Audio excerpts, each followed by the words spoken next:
வணக்கம்.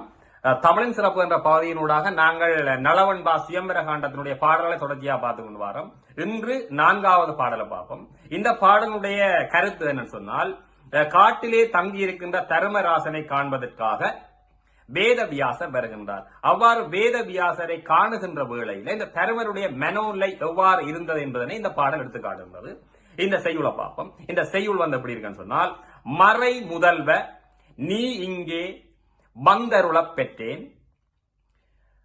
பிறவி பெருந்துயர் எல்லாம் அறவே பிழைத்தேன் யான் என்றான் அப்பேர் ஆளியானை அழைத்து ஏவல் கொண்ட அரசு.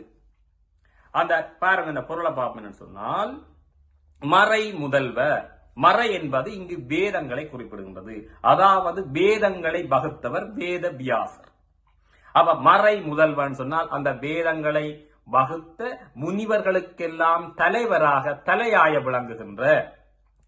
விளங்குகின்ற முனிவரே, இந்த இடத்திற்கு நீர் வந்தருளப் பெற்றேன் என்றால், நீங்க என்னுடைய இடத்திற்கு நீங்கள் வந்தபடியால் இந்த இடம் புனிதமடைந்து விட்டது.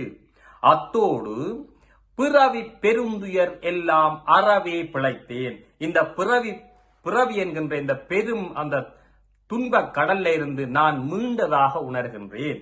அறவே பெற்றேன் யான் என்றான் என்று கூர்ந்தவாறு என்றான் தர்ம மகாராஜ் என்றான் அப்பேர் ஆளியானை. ஆளி என்றா சக்கரம், சக்கரப்படையை உடையவர் கிருஷ்ணர் கண்ணன்.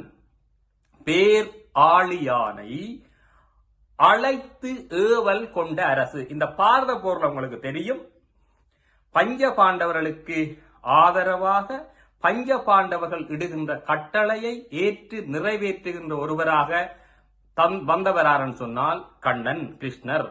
அவர் அர்ஜுனனுடைய தேர் சாரதியாக இருந்து உதவி புரிந்தவர். அதெல்லாம் சொல்றாரு சொன்னால், பேர் ஆளி ஆணை. பேர் ஆளியான் சொன்னால் பெரிய அந்த சக்கராயுதத்தை உடைய கண்ணனை அழைத்து ஏவலன் சொன்னால் இடுகின்ற கட்டளைகளை நிறைவேற்றும் தன்மை உடையவனாகி அந்த கண்ணனை அழைத்து ஏவல் கொண்ட அரசன் சொன்னால் அத்தகைய தகுதி வாய்ந்த அந்த தர்மராசன் இந்த வேத வியாசரை சந்தித்தான் என்று இந்த பாடல் சொல்கிறது. இந்த பாடல் நாங்கள் மீண்டும் ஒருமுறை பார்ப்போம். அப்படின்னு சொன்னால், மறை முதல்வ நீ இங்கு வந்தருளப் பெற்றேன், பிறவி பெரும் துயர் எல்லாம் அறவே பிழைத்தேன் என்றான் அப்பேர் ஆளியானை அழைத்து ஏவல்